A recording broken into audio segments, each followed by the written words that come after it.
Good morning. That was louder. Good morning, everybody. I'll quickly jump into this. This is a kind of an overview talk, and I try to stay away from the programmatics and things like that, really focused on the science and exploration aspects of the Resource Prospector expedition or mission, whatever you want to call it today.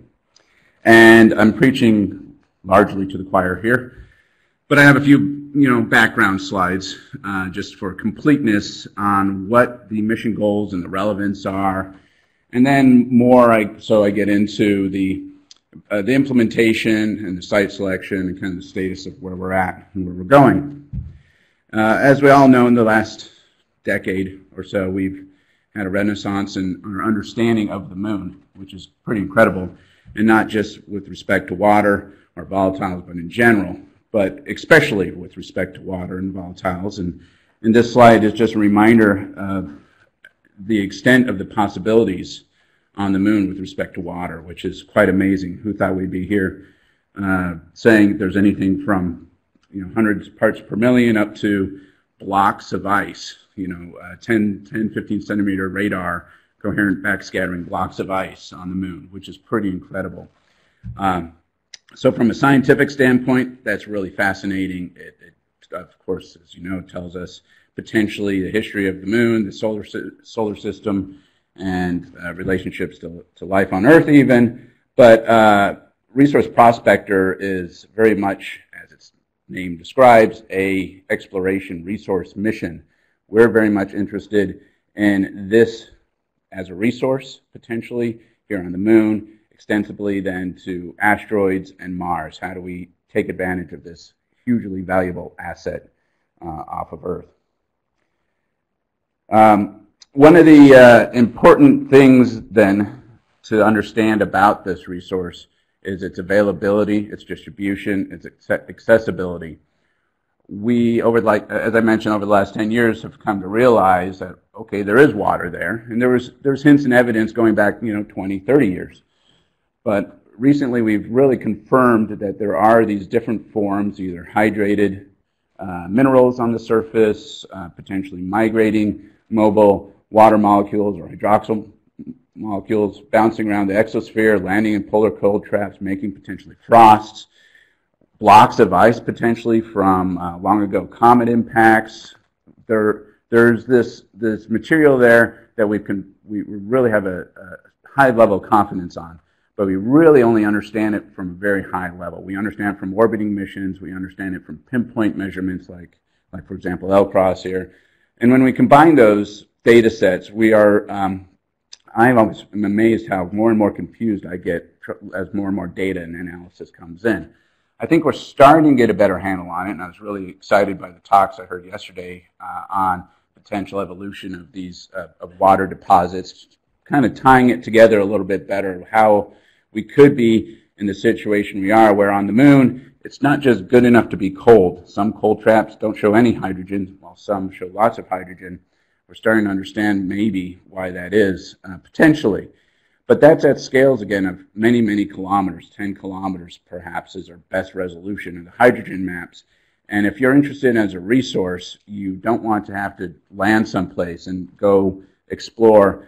It'd be nice to, but hard to explore 10 plus kilometers of space to try to find that resource, understand it better. So Resource Prospector is really out to try to understand a little bit better what the heterogeneity is, the scales of mixing, and confirm kind of with ground-based analytical measurements what the concentrations, flavors, etc. of the hydrogen are on the surface. This is a quick slide where I try to motivate the necessity for mobility. And if we look at the distribution of hydrogen that we've seen so far from either water from the L-Cross, and if you look at Lunar Prospector and LEND neutron data, it really does suggest that within PSRs, even where we see lots of hydrogen, is potentially patchy. And that makes, there's theoretical reasons to believe that at the depths at which we can measure hydrogen from space with neutrons. In the top 10 centimeters or so, we're constantly getting gardened with impact craters about 10 meters across diameter. They excavate to about 1 meter deep. And work has been done by Dana Hurley and others that show that that impact gardening would result in a mixing length of about 10 to 100 meters or something like that. So we would expect there to be some patchiness. So if you put down a lander, you could get really unlucky and land in a dry spot, and your 1 meter arm or 3 meter arm may never actually reach water in the near surface. We really think that this really begs for mobility, and it could be a rover, a hopper, or whatever, but you need to actually be able to explore at a minimum 100 meters or more to really address some of the questions we have here. And that was one of the fundamental premises going into the RP mission was we can't just put a static lander down. We need to have some kind of mobility on the surface to explore on scales of hundreds of meters at least. And looking at it again from a resource standpoint, this is really important, and actually take some conversion of thought, if you will, from maybe a classic scientific thought process to I'm a miner and I need to find the body of ore. The overlap is obvious and extreme, and Dana told me about her poster that I want to look at that has this matrix that aligns these together, meaning what does science want and what does exploration want? You know what? They're probably the same exact thing in terms of understanding. But we really do want to understand, you saw this chart from the previous one, it's just a notional picture I've made, but understand what is the distribution with depth and laterally too. How is the water ice distributed in the soil? Is it in coherent layers or is it intimately mixed? We need to understand that. Is it water ice grains, or in some places where we see hydrogen, is it just OH or H2 even molecules that are bound in pore space? We really don't understand that fully. But we need to understand that and understand its accessibility. Is it only in the coldest places, or is it in places where there's sunlight some of the time and we can actually just dig down to cold cryo temperatures, 10 or 20 centimeters below? Totally changes your energy usage in terms of excavating and mining that material and that ore body. So that's really what Resource Prospector is fundamentally about, is identifying, locating the ore and understanding how to excavate it, how to get at it, and what does that cost in terms of energy. This is not a new idea, of course, and I'm putting up this this summary of a finding from League back in 2011, where they thought that in terms of lunar exploration, the next phase could be a lunar resource prospecting type mission, just exactly what I described here. I won't necessarily read all these to you. You'll be able to watch the video and reread it. But it's everything that I just described here is really characterizing the form and the extent of the resource and understanding it across significant length scales, not just over meters. The Resource Prospector mission really came out of a lot of thinking led by Jerry Sanders 15 years ago, where he conceived an ISRU, an Institute Resource Utilization Payload. And it's been developing through technology demonstration and maturation of technologies and instruments since then. And over the last 3 years, we've really pulled it together into this mission, RP. And as part of that, we've always carried our trace back to the strategic knowledge gaps that you all are intimately familiar with. Many of you probably authored these for the moon. And Resource Prospector aligns to a lot of these very well. Again, I'm not going to read through all these, but it really obviously addresses the first one here, understand the lunar resource potential. I mean, that's its key one. That's what it's really driving on. But of course, it's going to touch on how do we live and work on the lunar surface, especially at the poles. It's a very different place to imagine how you actually operate a rover, let alone work at the poles, than the equator. Some ways it's easier, some ways it's harder. So the Resource Prospector mission really has two parts to it. It's the prospecting part that I just described. It's, hey, we got to find what it is we're interested in, and at least understand at scales of you and I, meaning the human, the geologist, or the prospector, where is that water ice, or water, or hydrogen, or whatever resource it is that we hope to find there.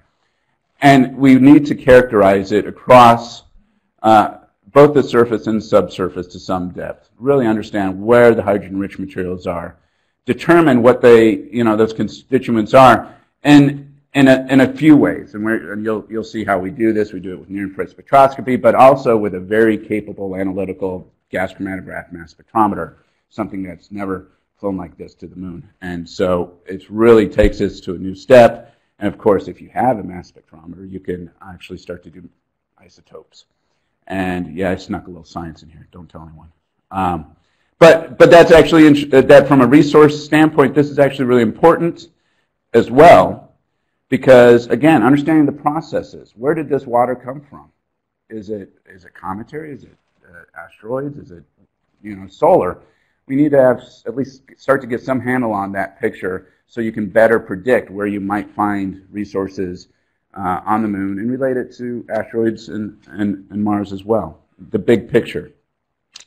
The second part of Resource Prospector is ISRU processing demonstration. We need to take the first steps in demonstrating off of this world utilization of material.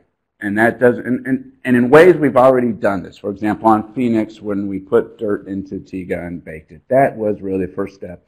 We did it back in Viking, where you're picking up and manipulating material and utilizing it. Here, we're going a step further, where we are really demonstrating reusable seals, potentially, ovens that go in a variety of temperatures, gas capture mechanisms, water capture and retention mechanisms, and even oxygen reduction mechanisms. So if we don't find any hydrogen to speak of, we can actually still make water by extracting oxygen out of the lunar regolith with hydrogen we brought with us. So there's a lot of technology demonstration in here that's not just applicable to the moon, it's applicable to any mission, to any surface where you want to manipulate materials. So the Resource Prospector mission has 2 level 1 requirements, and any of you who have ever been part of a mission can probably appreciate or maybe stunned that we have 2 level 1 requirements, and that's it. And that is very deliberate. It's from our customer up top. They wanted us to have the latitude and the ability to maneuver within a fixed cost box. We are a Class D fixed cost mission. And that means that we have to be exceedingly creative in how we manage risks and how we manage opportunities. And if you write down to the nth degree what the requirements are at level 1, you are locked in. You have very little wiggle room. This gives the mission, the project, a whole lot of wiggle room, yet still meets the objectives of the customer. And they're broken down, each requirement. There's 2 of them. One really is, you got to go to the poles. No cheating going to the equator. And the second one is really building our knowledge against those strategic knowledge gaps, addressing them. Each of those is broken down into a full and minimum success, and actually beyond that, then there's stretch goals as well. And this is how we organize all of our requirements at the level 2. This is level 1. Level 2 actually is interesting. I'll go to the next slide because this kind of paraphrases some of our level 2s. I was going to put up our level 2 requirements. That'd be pretty boring. But there is no program office for Resource Prospector. We go directly from the Flight Project Office to headquarters, and that's fantastic too. Thanks. Got it. All right, we break down our requirements in these minimum, full, and stretch goals, and you can read them here. They're things I've talked about. Basically, for minimum, make measurements in 2 places separated by at least 100 meters. Full success, which is really what we designed to, is really make measurements across a kilometer, both subsurface and surface, demonstrate ISRU, and this is my favorite, and the operators and engineers hate it, is sample from shadowed areas. We will go into a permanently shadowed region. That's a requirement at level 2. And stretch goals, I won't read them here, but they are a lot of these things you get along the way for free. This is a quick little summary of the mission then. I'll go through it quickly just to save some time. Of course, we prospect, and sorry for my cheap animation, but I knew it would work. We prospect, we use a neutron spectrometer and a near-infrared spectrometer looking at the surface while roving to look for volatiles, really keying off the neutron signature. If we find a hot spot, a place that looks interesting, we can stop and we can drill. And the drill brings up cuttings that we can look at real time with the near-infrared spectrometer. And then when we want to, we can actually take samples from the end of that drill and put it into an oven for processing. So We continue to do this. As I mentioned, we prospect, we find, we sample and analyze, and we continue to map. We need to understand how things are distributed and ultimately demonstrating through all this process, all this activity, we are demonstrating those critical technologies needed for ISRU, but also demonstrating specific ISRU technologies like oxygen extraction. This is the toolbox that Resource Prospector is carrying right now. It's obviously it's got a rover for mobility. We needed that. I mentioned the prospecting instruments. We have two: a neutron spectrometer and a near-infrared spectrometer, which has on it also a drill site imaging system and radiometer to understand temperatures in the viewing area. That's what helps us prospect and analyze cuttings as they come to the surface. And then we have a sampling system. It's a drill. And this is a bit dated. We now have a more elegant solution than an auger and core. It's a single drill system that Honeybee is working with us on, and it will be able to allow us to sample down to a meter and any depth in between the surface and a meter. Thanks. And we have a process and analyzing systems where we have an oven, and this is the best acronym ever, Oxygen Volatile Extraction Node, or oven. It's an oven. And then a Lunar Advanced Volatile Analysis System, which is our GCMS. And it will measure up to about 70 AMU. Real quick then, site selection. Where are we going? And I want to touch really quickly on this because it really pertains to this community. And we will be seeking your help, is we get all the requirements for a level, or where we're going from our first requirement, level 1. We need to go to a polar location. It has to have high volatile potential, and we need to maximize duration and traverse capabilities. Now, we're a solar mission. We are not nuclear, so we have to rely on sunlight for our power. We go into shadow using batteries, and so we have to find the sweet spot where we can directly communicate to the Earth. We're not relying on an orbiting asset.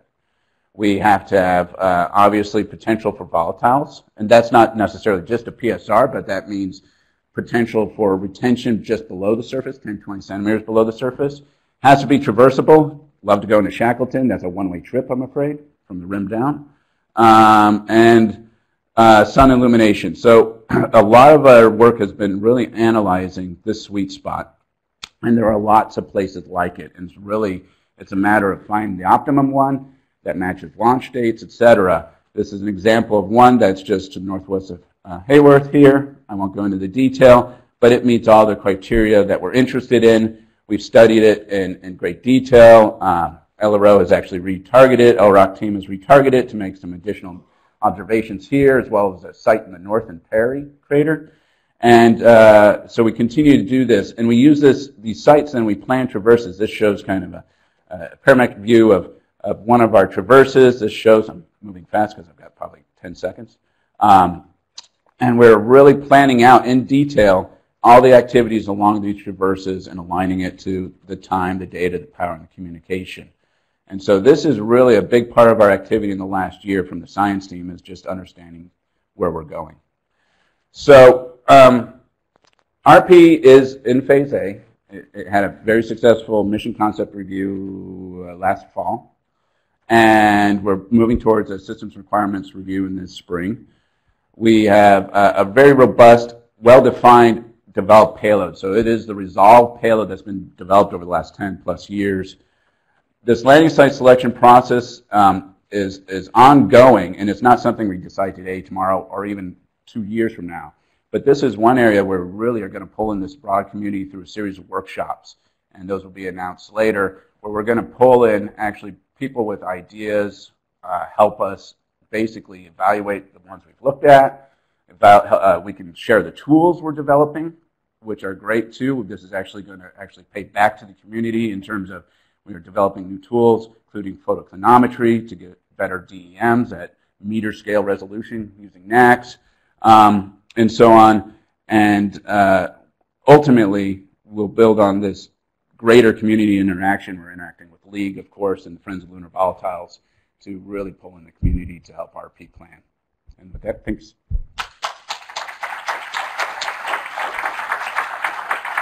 very much, Tony. Thank you. Let's take time for just a couple of quick questions. Yvonne? Hi, Tony. Yvonne Pendleton, Survey.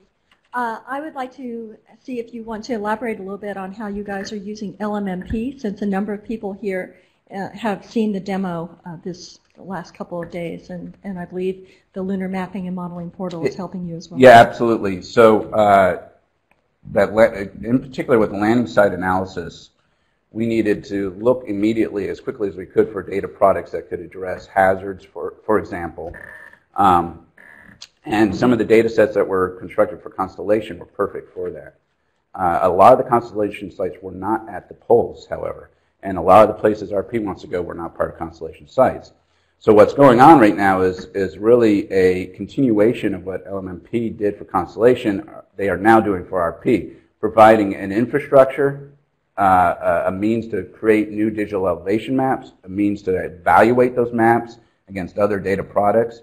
And so Brian Day and I are working closely. He's part of the RP science team, comes to the meetings so we can actually interchange ideas and data. So anything we generate in RP is going to go to the LMMP and be a product that they can share with the community as well. Great, great. So let's take one more, David Krang, please. Okay. Bill's got the mic. So all right, Bill, go ahead. Bill, and then David, and then we'll move on. So a couple exploration forums ago, I heard Randy Gladstone give a talk on the L-Cross results. He talked about how much of essentially the element mercury seemed to be in some of the results we were getting. And mercury is a big pain if you want to use water for things. And so I was wondering, is your Prospector also going to be looking for volatilized mercury, and what to do about it? Yes, actually, and not just mercury, but hydrogen fluoride too is actually another compound we see in the near-infrared spectrum from L-Cross impact and wasn't reported. And talking with ISRU, you guys are like, of course, you got fluorine in there, you got water, you got high temperatures, you get hydrochloric acid. Great. That's in my instrument now. Great. Yeah. So absolutely, the mercury potential